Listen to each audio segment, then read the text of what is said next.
다음 주일은 2월 성찬주일입니다. 계속의 은혜에 감사하는 믿음과 마음으로 성찬에 참여하시기 바랍니다. 금주간은 설 명절이 있습니다. 설 명절 긴 연휴 기간입니다. 행복한 설 명절 보낼 수 있게 되기를 바랍니다. 설 명절 가정예배 순서지가 준비되었습니다. 가실 때 가족 수 적당하게 수령해 가시기 바랍니다. 순서대로 가정 누가 기도하고 누가 설교문 읽을 것이고 누가 이렇게 사회 볼 것인가 세 분만 정하시고 같이 찬양도 여기 다 복사가 되어 있습니다. 이렇게 가지고 가셔서 예배를 드리면 가정에 하나님의 은혜가 넘쳐날 줄로 믿습니다. 설 명절 주간 예배 안내입니다. 수요 저녁 예배는 설 명절 가정 예배로 대체하겠습니다. 금요 기도회 정상적으로 31일 드립니다. 베트남 다낭 비전 트립 2월 2일 주일 저녁부터 6일 목요일까지 3박 5일간 있습니다. 22명이 함께하는 비전 트립에 여행이 되겠습니다. 오늘 점심에는 최화자 원사님께서 감사함으로 맛있는 떡을 녹두 시루떡을 준비해 주셨습니다. 여러분 가실 때 수행하시기 바라고 권사님이 곧 8수를 맞이하신답니다. 박수로 한번 평생 건강하시고 박수하고 좋겠습니다. 2025년 목장 편성표가 준비되어 나눠드렸습니다. 연락처가 변경되신 분들은 교육자들에게 알려주시면 좋겠습니다. 헌금은 여러분이 온라인으로도 참여하실 수 있습니다. 본당 청소, 쓰레기 분리수거 이번 주에는 여완희 씨 주바라기 목장에서 섬겨 주시겠습니다. 전후좌우에 계신 분들에게 명절 인사 새해 복 많이 받으시기 바랍니다. 아멘. 여러분 하나님께서 함께 하시는 설 명절 되기를 바랍니다. 오늘은 주의 일꾼된 바울의 자기 고백입니다. 사도 바울이 자기 자신을 주의 은혜로 일꾼 되었다고 고백을 하면서 자기 자신이 그동안 사역해 온 것들을 로마 성도들에게 고백 형식으로 나는 이렇게 섬겨왔노라 하면서 고백을 하는 그런 장면이 그런 내용이 부록 형식으로 이 로마서의 말미에 이렇게 15장은 들어가 있습니다. 여기에서 우리가 바울의 자기 고백에서 가장 깊이 볼 수 있는 것은 뭐냐면 바울의 일꾼된 바울의 열정입니다. 어느 책을 보니까 자수성가한 사람의 성공 요인을 분석해 놨는데 그 사람의 전문성이 있어야 될 거 아닙니까? 요리 아무것도 못하는데 요리로 성공 못하는데 어떤 분야든 자기의 전문성이 20%, 태도가 그 일을 대하고 일과 관련된 사람들을 대하는 태도가 40%, 그리고 열정이 40%라는 겁니다. 실력보다도 열정이 중요하다는 그런 얘기입니다. 태도가 중요하다는 것입니다. 열정은 평범한 사람을 비범한 사람으로 바꾸는 힘이 있습니다. 그리고 불가능한 일도 가능한 현실로 바꾸는 힘이 열정에 담겨져 있습니다. 시인 에멀슨이라고 하는 분이 어떠한 일도 열정 없이 성취된 일은 없다고 그랬습니다.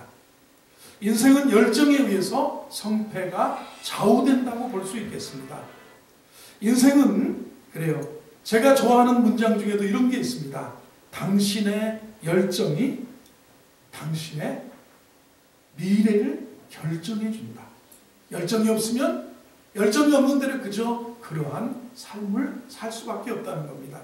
여러분 뉴스를 보면 금년에 조류독감이 몇 번째입니다. 이번에 조류독감이 어디서 또 발생해서 그쪽을 다 이렇게 방역하고 닭을 전부 다 폐사시켰습니다 하는 그런 뉴스를 볼 것입니다. 그 철새 이동으로 조류독감이 발생하는데 조류학자들이 이렇게 분류합니다. 따뜻한 남쪽 나라에 정착해서 사는 야생 오리를 본능이 식어버린 쿨버드라고 합니다. 다 식어버려서 어디 가려고 안 하는 거예요.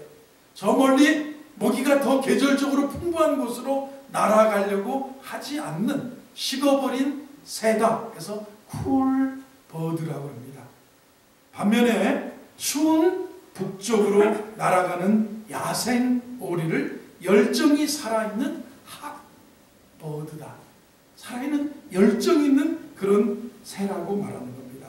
여러분, 요즘 여러분은 열정이 식어버린 쿨버드입니까? 아니면 지금도 인생의 열정이 막 타오르는 핫버드입니까? 어느 분이 그랬습니다. 이 세대는 종교가 부족해서 망하는 것이 아니라 하나님을 향한 열정이 부족해서 망할 것이다라는 겁니다. 열심이라는 이 열심, 한자, 열렬자에다가 마음심입니다. 가슴에 불이 붙은 상태가 열정이 있는 사람, 열심히 있는 사람, 공부도 열심히 하고, 장사도 열심히 하고, 목사면 기도도 열심히 하고, 성경도 열심히 보고, 교회도 열심히 나와야 이게 되는 거예요. 뭐가? 여러분도 이게 되는 거예요. 오늘 우리 가슴에 열정에, 식어진 우리의 가슴에 열정에 불이 붙는 은혜로운 복된 아침 예배가 되기를 주의 이름으로 축원합니다.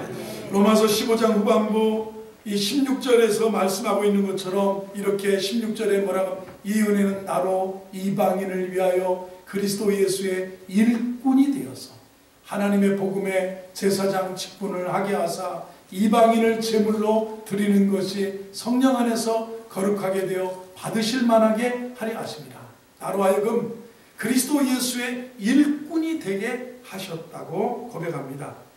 복음의 일꾼, 주의 일꾼 된 바울의 자기 고백이 담겨져 있습니다. 나는 주 예수의 일꾼으로 내가 이러이렇게 하나님의 은혜로 사역을 감당해 왔노라는 그런 고백이 담겨져 있습니다.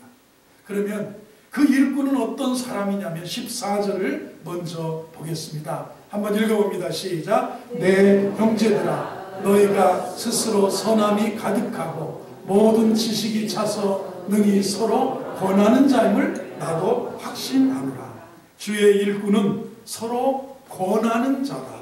이것이 뭐냐면 인정한다, 권한다는 말은 칭찬한다, 격려한다는 말이에요. 여러분, 일꾼, 여러분 직장의 상사가 맨날 지적질하는 사람이 좋습니까? 아니면 인정하고 아이고 고씨 잘하네, 칭찬하고 아이고 권면하는 자, 권하는 자예요.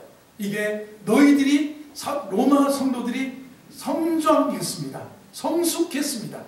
내 형제들아, 너희가 스스로 선함이 가득하고 모든 지식이 차서 능히 서로 권하는 자임을 나도 인정한다. 인정해 주는 겁니다. 서로 격려하고 칭찬하는 로마 성도들을 인정하는 것입니다. 이 성령에 임하면, 은혜가 임하면 우리가 변화됩니다. 그것이 뭐냐면 어떻게 변합니까? 스스로 선함이 가득 채워져요. 덕이, 지식이. 그래서 뭐냐면 서로 권하는 자가 된다. 인정하고 칭찬하고 격려하는 자, 성숙한 거예요. 한번 따라하겠습니다. 인정하는 사람, 칭찬하는 사람, 권면하는 사람, 이 권하는 사람이에요. 격려하는 사람입니다. 성령으로 새 사람이 됐다는 그런 인정이고 칭찬이고 격려하는 것입니다. 서로 권하는 자임을 나도 확신한다, 이렇게 말합니다. 이렇게 인정해 주는 것도 성도의 귀한 자세라는 겁니다. 칭찬해 주는 것도 귀한 자세입니다. 격려해 주는 것도 귀한 자세라는 겁니다. 저와 여러분이 다 주의 일꾼이 되었습니다. 복음의 일꾼 된 사람들입니다. 교회 안에서 인정이 필요한 거예요. 칭찬이 필요한 겁니다. 그런데 우리들은 칭찬에 인색합니다. 그런데 바울은 오늘 너희들에게 선한 것이 있다. 너희의 신앙 정말 나도 확신한다. 얼마나 귀한 칭찬이겠습니까? 영국의 찰스 스펄전이라고 하는 목사님이 정말 한 시대를 풍미했던 귀한 설교자였습니다. 제가 신학을 공부하면서 야, 스펄전 목사님 같은 분처럼 설교를 잘했으면 좋겠다, 그런 마음이 있었습니다. 그런데 이분이 이렇게 귀한 설교자가 된 것은 할아버지도 목사님이고 아버지도 목사님이셨습니다. 아버지 목사가 바쁘니까 할아버지 집에 자라게 되었습니다. 그런데 그 근처에서 11살 때 교회에서 어린이 설교대회가 있었습니다. 그래서 이 스펄전 목사님이 배운 게 뭡니까? 원래 의사 집에 의사나고 판사 집에 판사나고 시장 장사하는 집에 장사, 보는 게 그거니까 거의 그렇게 집에 대를 물려받게 되는데, 스펄전 목사님도 재능이 있었는지 설교대회에 나갔습니다. 어느 11살에 설교대회에 나가서 막 하고 막 땅을 치고 막 보십시오 하고 할아버지가 탁 손가락도 바라보는 그런 모습 보면서 제스처 저도 취하고 소리도 막 지르면서 설교를 했습니다.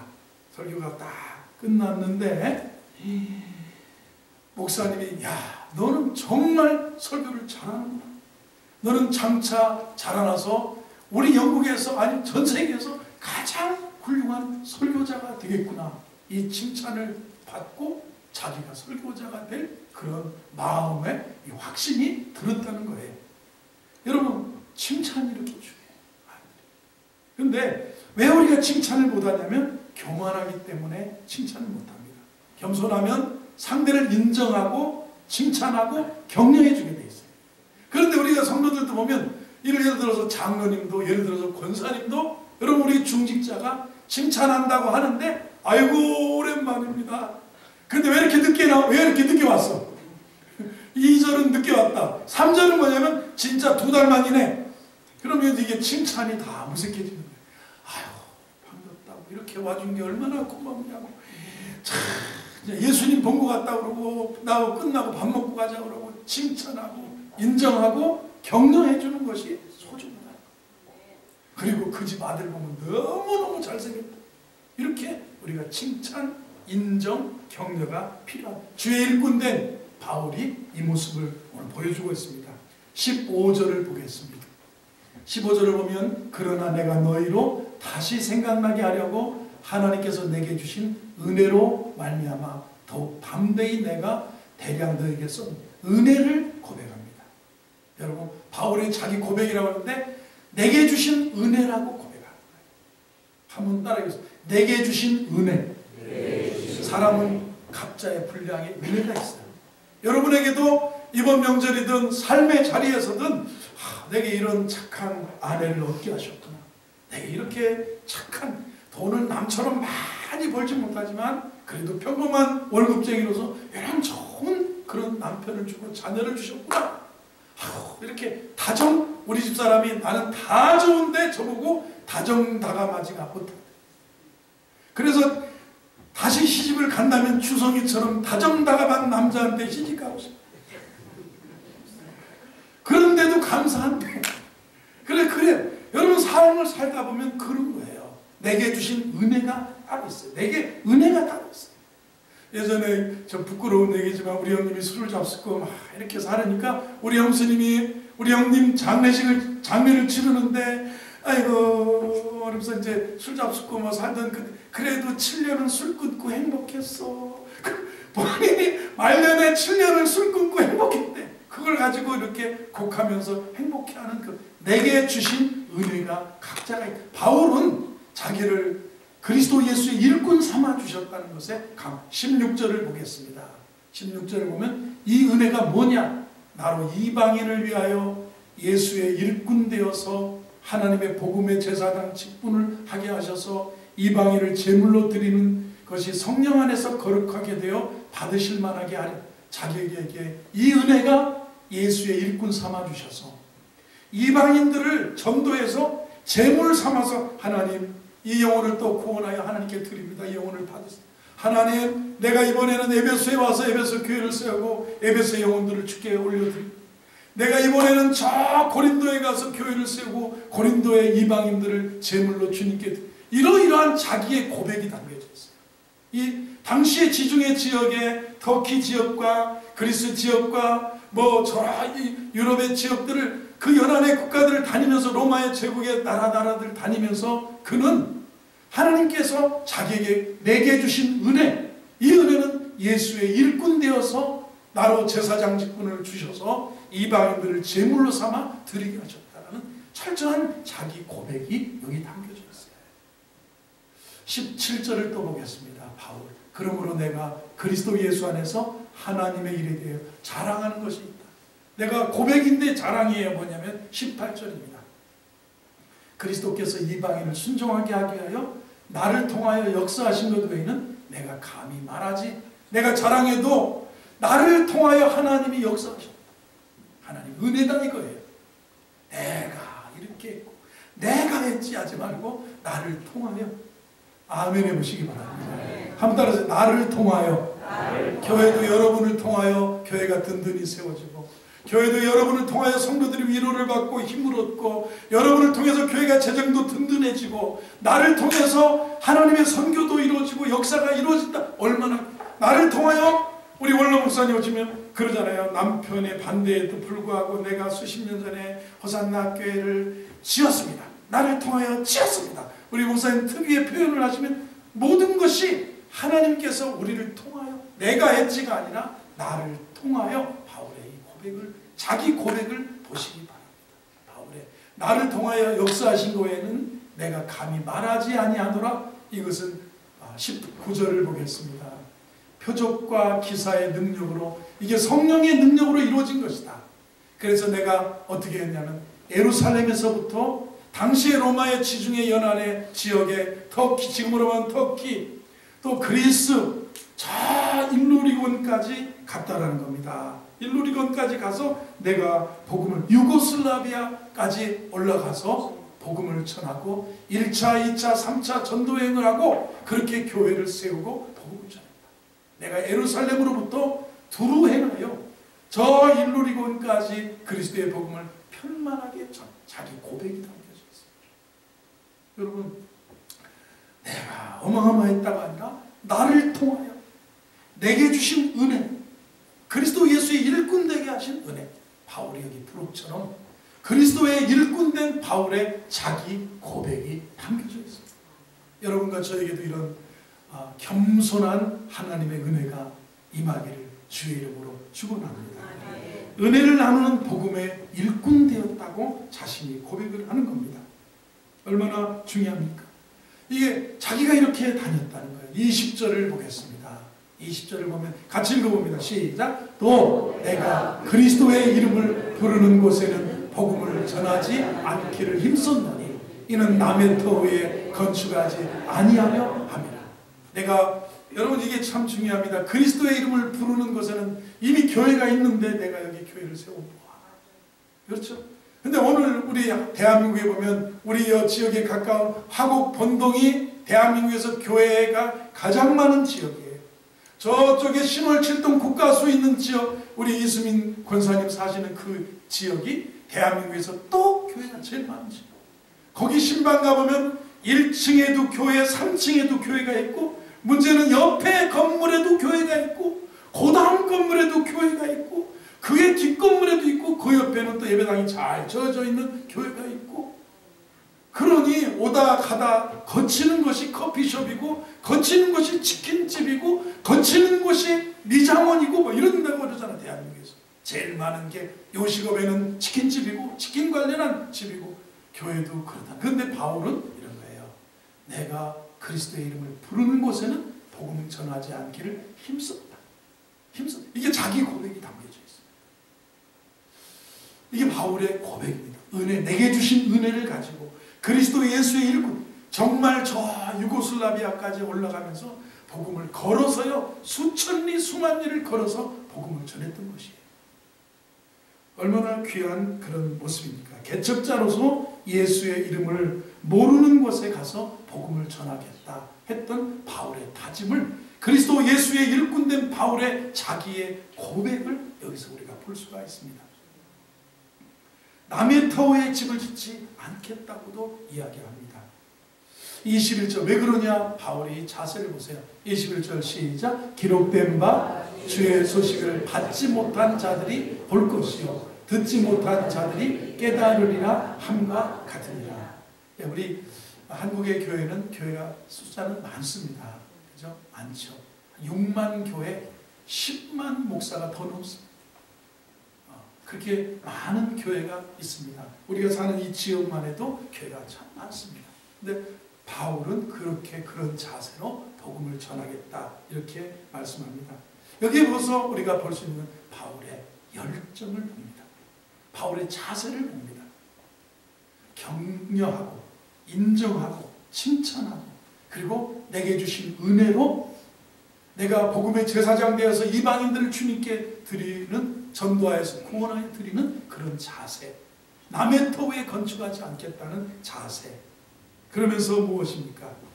열정이 뭐냐면 여기 19절을 다시 보겠습니다. 19절 표적과 기사의 능력으로 성령의 능력으로 이루어졌으며 내가 예루살렘으로부터 두루 행하여 일루리곤까지 그리스도의 복음을 편만하게 예루살렘에서 시작해서 저 시리아, 안디오, 터키 지역, 그리스, 고린도 그 위에 뭡니까? 유고슬라비아까지 저 유럽의 북유럽까지 동유럽까지 올라가서 복음을 전하고 이제는 어디까지 가고 싶어 하냐면 바울의 열정은 여기 23절을 봅니다. 바울의 열정 고백이에요. 23절 시작. 이제는 이 지방에 일할 곳이 없고 또 여러 해 전부터 언제든지 서바나로 갈 때 너희에게 가기를 바라고. 서바나가 어디냐면 스페인입니다. 아마 바르셀로나 쪽에 그쪽으로 이 지중해에서 배를 타고 로마는 위로 올라가야 되지만 서쪽으로 서바나로 스페인 쪽으로 가고자 하는데 스페인으로 갈 때 너희에게 들려서 가기를 바라고 있어요. 이게 바울의 모습입니다. 서바나로 28절에도 서바나로 가고 싶어하는 열정, 열심을 봅니다. 그러므로 내가 이 일을 마치고 이 열매를 그들에게 확증한 후에 너에게 들렀다가 서바나로 가요. 로마에 들렀다가 서바나로 가고 싶어하는 그런 모습입니다. 바울의 비전은 스페인까지 비전이 커졌습니다. 사이즈가 커졌습니다. 비전을 품고 사는 사람은 열정이 더욱 솟아난다는 겁니다. 영혼 구원에 위해서 정열의 인생을 살아간다는 겁니다. 여러분에게도 여러분 비전과 여러분의 꿈에 소원에 열정과 열심과 비전이 타오르게 되기를 열정의 불이 타오르게 되기를 주의 이름으로 축원합니다. 열심히 써야 돼요. 열심히 게으르지 말고 열심을 품고 주를 섬기라고 바울이 늘 권면했습니다. 한 번 더 하겠습니다. 게으르지 말고 열심을 품고 주를 섬기라. 그래요. 열정을 품은 사람은 포기하지 않습니다. 끊임없이 방법과 전략을 연구하면서 추진한다는 것입니다. 여러분 금년에 모두 여러분이 복음의 일꾼 또 회사와 사회와 나라의 일꾼으로 살아가는데 복음의 진실한 일꾼이 되기를 바라고요. 복음의 제사장 되어서 믿지 않는 사람들을 주께로 인도하여 드리는 그런 모습으로 살아가기를 바랍니다. 이 한국인의 버릇이라는 그런 책이 있었습니다. 재밌는 얘기가 있는데 한국인의 서열의식이 있습니다. 한국인은 서열을 파악해야만 행동이 안정되는 그런 경향이 있다. 이 사람이 나보다 나이가 많은가? 그러면 남자는 대학이 몇 학번이요? 주민 좀 깔까요? 우리 몇 년생이세요? 고향이 어디세요? 그러면 같은 김씨면 학렬이 어떻게 되세요? 이러면서 이 서열의식이 있기 때문에 몇 년생이냐, 몇 학번이냐, 해병대 몇 기냐, 이런 얘기를 하면서 그럽니다. 그러면서 딱 그러면 내가 무인해. 딱 하면서 말도 아니 내가 조심할 걸 그랬지. 그런 얘기가 오기 전에 서열의식이 한국에 있다는 겁니다. 신분이 나보다 높으면 예의를 갖추게 되고 낮으면 본인이 어른인 채 하게 됩니다. 나이를 따지고 선후배를 따지게 되는데 이 서열의식과 체면의식 때문에 이 사회가 거품이나 허영의식이 가득하게 된다는 겁니다. 여러분 보세요. 바울은 여기 25절입니다. 자기의 고백이 하나 더 나와 있습니다. 시작. 그러나 이제는 내가 성도를 섬기는 일로 예루살렘에 자기의 일이 성도를 섬기는 일이다. 우리 장로님들의 일이, 우리 권사님들의 일이, 또 우리 교회 중직자들의 그 각 기관의 장들이 하는 일이 내가 성도를 섬기는 일로 예루살렘에 가서 또 예루살렘에 구제도 하고 예루살렘 사람들에게 다시 이 선교의 소식도 전하고 복음 전하고 다시 서바나로 가기를 원하는 바울의 그 메시지를 봅니다. 우리는 모두가 예수 그리스도의 종의 자리에 내려가서 섬기는 자가 되는 것이 중요합니다. 주님이 섬기셨는데 우리가 섬기는 것은 당연하다는 겁니다. 섬기는 자가 큰 자라는 것입니다. 이번 명절에도요, 품어주고 인정하고 칭찬하고 격려하고 내게 주신 은혜로 그들을 우리가 복음의 제사장 되어서 그리스도께로 인도해 드리는 그런 모습, 그리고 어떤 자리에든지 내가 섬기려고 하다 보면 행복해진다는 것입니다. 주의 은혜가 여러분에게 가정에 넘치게 되기를 주의 이름으로 축원합니다.